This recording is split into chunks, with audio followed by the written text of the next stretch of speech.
Okay, I'm going to show you how to check for equivalent and how to compare fractions.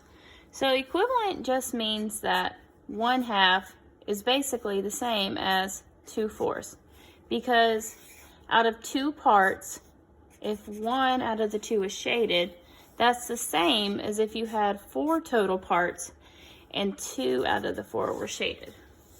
So I'm going to show you how to check that just in case you're not sure. So let's say I have 1/2 and I want to see if it's equal to 2/4.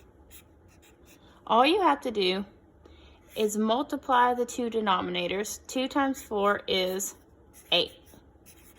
I had to do 2 times 4 to get that 8, so I'm going to do the same thing to the top, because whatever I do to the bottom, I have to do to the top. 1 times 4 is 4.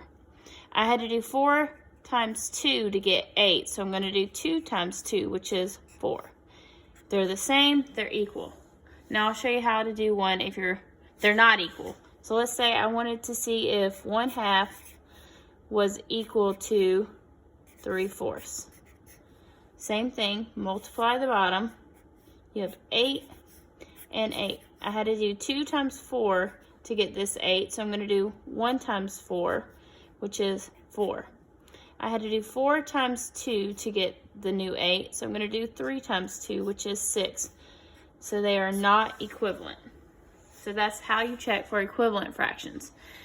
It's the exact same way you would check for comparing fractions. So let's say I wanted to see which one was greater, 3/4 or 5/6. Multiply the two denominators. 4 times 6 is 24. I had to do 4 times 6 to get 24. It's always the other number. So I'm going to do the same thing to the top. 3 times 6 is 18.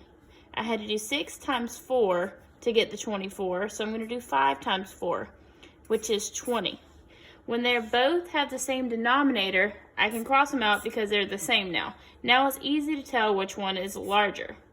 So now I can tell that 3/4 is less than 5/6. And you can do this with any fraction.